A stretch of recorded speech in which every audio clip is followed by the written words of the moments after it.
It rose in plumes of burnt orange welcome, a fine silt that settled on the black wool of Ilara's dress, a garment better suited for a London funeral than a Montana arrival. The stagecoach, a rattling skeleton of wood and iron, had deposited her on the edge of a world that was all sky and scornful earth. The town of Bitterroot Creek was not so much a town as a scar on the landscape. A handful of weather-beaten buildings clinging to the dirt, dwarfed by a cathedral of endless, unforgiving blue. Ilara clutched her single worn carpet bag, feeling the weight of the 3 letters inside. They were her only tether to the man who was now her husband, Elias Blackwood. The words he'd written were practical, direct, a business proposal for a merger of loneliness. I require a wife of good character. The position entails management of a household and care of a 5-year-old daughter, Clara. In return, you will have security and a name. Security, a name. For a 22-year-old woman with a past as stained and tattered as the lace on her collar, it was everything. It was the only thing. And then he was there. He emerged from the shadowed porch of the mercantile, not as the gentle if distant man from the letters, but as a force of nature carved from granite and silence. He was tall, broad-shouldered, his face shaded by the brim of a worn Stetson. But it was his eyes she saw first, the color of a winter storm and just as warm. They scanned her from head to toe, a quick, efficient assessment that left her feeling like a heifer at auction. Ilara. His voice was a low rumble, like distant thunder. Mr. Blackwood, she managed, her own voice a fragile thread. Elias, he corrected her without heat. He didn't offer to take her bag. He simply turned. Wagons this way. The ride to the ranch was a silent, jolting pilgrimage. The beauty of the land was a violent, breathtaking assault. Sweeping golden grasses, purple mountains cutting a jagged line against the sky, hawks circling on unseen currents. It was a world of fierce independence, and Ilara felt her own dependence like a brand. She was a hothouse flower, wilting in this wild, open air. Elias's profile was a study in stoic hardship. He offered no commentary, no welcoming smile. The few times his gaze flicked toward her, she saw not curiosity, but a deep, weary resignation. He'd needed a wife, a mother for his child. She was a necessity, not a person. The virgin bride, who had never been touched by a man, felt a new kind of terror, not of violence, but of a lifetime of this profound, soul-crushing indifference. He sees the shame on me, she thought, her stomach clenching. He can smell the desperation on the London soot I brought with me. The ranch, when they reached it, was a testament to hard work and solitude. A 2-story clapboard house, sturdy but plain, stood against a backdrop of barns and corrals. As the wagon rolled to a halt, the front door creaked open and a small figure emerged. Clara was a tiny replica of her father, with the same serious, storm-gray eyes and a mess of dark, unruly curls. She clutched the leg of a worn rag doll, her small body radiating a wariness that seemed far too old for her years. Elias swung down from the wagon. Clara, this is Ilara. She's going to be staying with us. The little girl didn't speak. She just stared, her gaze a physical weight. The days bled into one another, a monotony of unfamiliar chores and suffocating silence. Ilara learned the rhythms of the house, the groan of the pump, the hiss of the stove, the weight of Elias's absence even when he was in the room. He was polite, always. He held doors past her the salt, but a vast frozen ocean lay between them. At night, she lay in the narrow bed in the spare room, listening to the wind howl around the eaves, a sound that mirrored the desolation in her heart. She was a ghost in her own life, a curator of another woman's home. She tried with Clara. She baked simple biscuits, their edges charred from her inexperience. She attempted to mend the little girl's pinafores, her stitches clumsy and uneven. Clara would accept the food with a quiet, "Thank you," and watch the mending with those ancient eyes, but she never smiled, never reached out.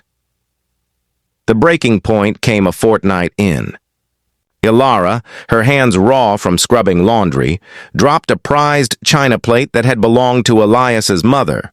It shattered on the kitchen floor, a symphony of her own inadequacy. She fell to her knees, not to clean the pieces, but because her legs would no longer hold her. The sobs came then, racking and silent, tears of homesickness for a home that had never wanted her, of fear for a future that was a barren wasteland. She didn't hear the soft patter of bare feet. A small, warm hand touched her trembling shoulder. Ilara looked up, hastily wiping her tears, expecting to see the usual solemn judgment in Clara's face. But the little girl's expression was different. It was filled with a curious, gentle concern. She looked from Ilara's tear-streaked face to the broken pieces of porcelain, then back again. She knelt, her small knees pressing into the floorboards beside Ilara. She didn't say a word. Instead, she picked up a large, unbroken fragment of the plate, studied it, and then carefully placed it in Ilara's palm. Then she did something she had never done before. She leaned forward, wrapped her tiny arms around Ilara's neck, and rested her head on her shoulder. The simple, trusting gesture shattered the last of Ilara's composure. She held the small, warm body, breathing in the scent of soap and sunshine, and felt a crack in the ice around her heart. Clara pulled back, her gray eyes searching Ilara's. Her little brow was furrowed in thought. She looked at the closed door, then back at Ilara, as if weighing a matter of grave importance. Her voice, when it came, was a mere whisper, a breath of sound that held the power to still the very air in the room. "Can you be Mama?" The world stopped. The wind died outside. The clock on the mantel ceased its ticking. Ilara's breath caught in her throat, a painful, hopeful knot.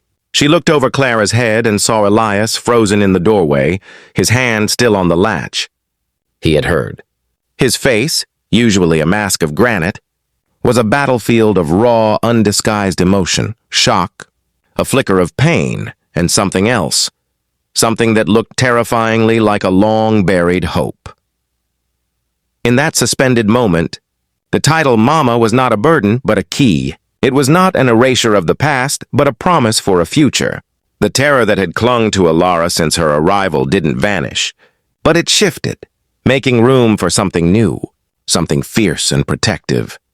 She looked down at the small, hopeful face. Then her gaze lifted and locked with Elias's. The storm in his eyes had quieted, replaced by a dawning, bewildered wonder. She didn't answer Clara with words. Instead, she pulled the little girl close again, holding her tight, her own silent tears now ones of a profound, terrifying, and beautiful beginning. The thaw began with a single word: Mama. It wasn't an official decree, not a title bestowed by Elias. It was a secret pact between Ilara and Clara, a fragile, beautiful shoot of green breaking through the frozen ground of their lives. Clara said it only when they were alone, during lessons with the alphabet, while brushing each other's hair tucked into bed at night. Each time, the word sent a jolt of pure, undiluted joy through Ilara, so potent it was almost painful. Elias did not speak of the moment in the kitchen, but the man who returned from the fields each evening was different. The weary resignation in his shoulders seemed less pronounced. He began to linger at the table after supper, his calloused hands wrapped around a mug of coffee, his gaze following Ilara as she moved about the kitchen. He started to see her, not as the virgin mail-order bride, but as Ilara, the woman who hummed old London tunes to his daughter.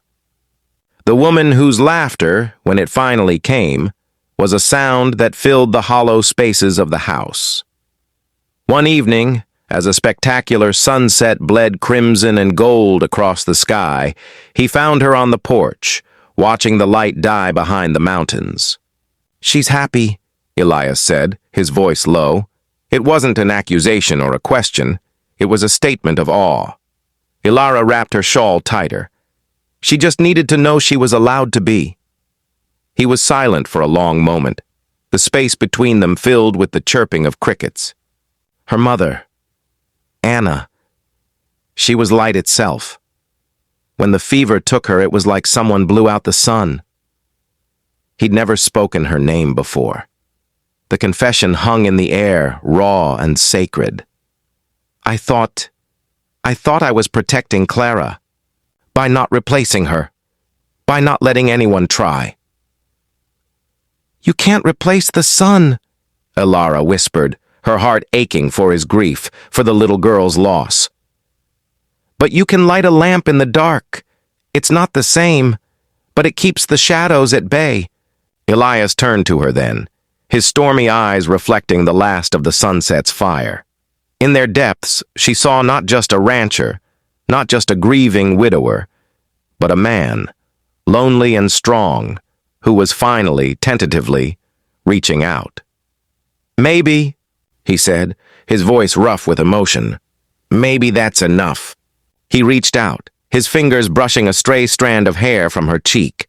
The touch was electric, a spark that leaped the chasm between them. It was the first time he had voluntarily touched her. Ilara's breath hitched, not in fear, but in a dizzying, hopeful anticipation. Weeks turned into months. The tentative friendship between Elara and Elias deepened into a quiet, steadfast partnership. He taught her to ride, his hands steadying her on the saddle, his presence a solid, reassuring warmth at her back. She, in turn, brought music back into the house, her voice and Clara's laughter weaving a new tapestry of sound over the old silence. One crisp autumn afternoon, with the aspen trees shimmering like gold coins, Elias took her to a high ridge overlooking his land. The world sprawled out below them, a breathtaking patchwork of gold and green, all the way to the soaring, snow-capped peaks.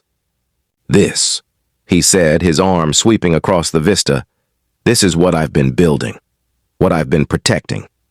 He turned to her, his face serious. It was just land before, dirt and grass. Now it feels like a legacy, something to leave, for us. He didn't get down on one knee. There was no ring. There was only Elias Blackwood, a man of few words, offering her his entire world. He cupped her face in his hands, his thumbs stroking her cheeks. I don't have pretty words, Elara. But I have a heart that's learned to beat again because of you. Stay. Not as a mail-order bride, not as Clara's mama, but as my wife. In every way. Tears streamed down her face, happy, cleansing tears.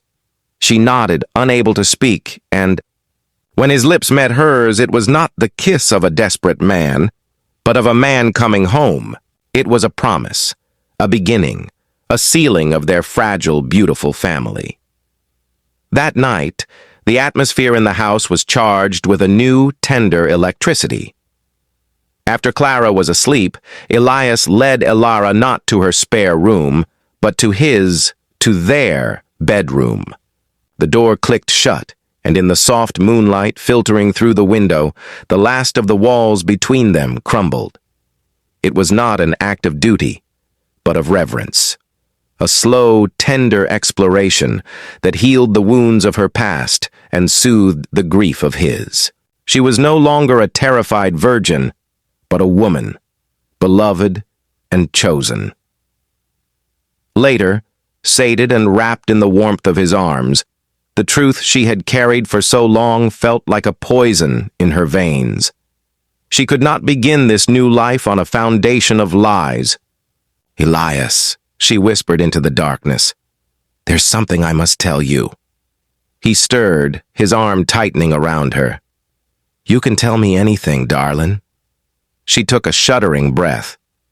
The man who wrote to you, the one who arranged my passage, he wasn't my guardian.